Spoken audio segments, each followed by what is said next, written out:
বাংলাদেশে কোনো আলাদা বিভক্তির ধর্ম বর্ণতেও নাই, কোনো আমাদের ব্যক্তির মধ্যে আমরা সেই বিভক্তি দেখতে চাই না। আমরা চাই বাংলাদেশি জাতীয়তাবাদের যে চিন্তা, সেটা হচ্ছে অন্তর্ভুক্তিমূলক চিন্তা। আমরা যে এই যে পরিবর্তনটা বাঙালি জাতীয়বাদ থেকে বাংলাদেশি জাতীয়বাদটা আসছে, ওই কারণে অন্তর্ভুক্তিমূলক একটা রাজনীতির জন্য, অর্থাৎ সকলের জন্য বাংলাদেশ। আমরা পাসপোর্টে কি লিখি?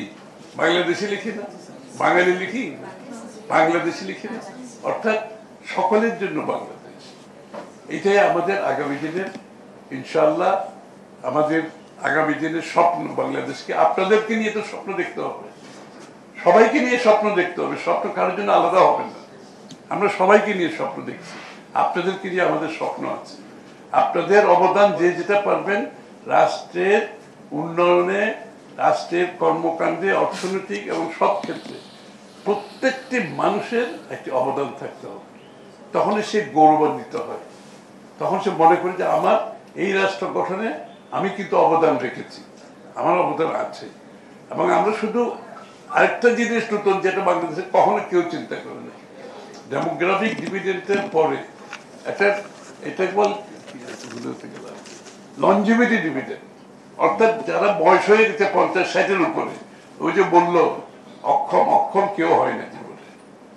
অক্ষম হয় যখন তার কোনো কাজ থাকে না, যখন তার ব্রেন ফাংশন করে না, যখন সে ফিজিক্যাল এক্সারসাইজ কাজকর্মে থাকে না, তা অক্ষম হয়ে যায়। আপনি যদি মানুষকে সক্ষম রাখতে পারেন, 60-70-80 বছর পর্যন্ত মানুষ তার প্রোডাক্টিভ ক্যাপাসিটি থাকে। আমার বয়স কত হয়েছে? আমি তো কবে 60 পারিয়ে গেছি, আমি কাজ করতেছি না। বাংলাদেশের রিটায়ারমেন্ট এজটা আমি পারিয়ে গেছি, আমি কাজ করতেছি না। তাহলে বাকিরা কাজ করবে না কেন? আমরা সবাইকে সক্ষম করতে চাই। খাদেম ভাই আসছি, আমরা সকলে 80 বছর যে বসে আছি, সুতরাং সবাইকে আমরা সক্ষম করতে চাই।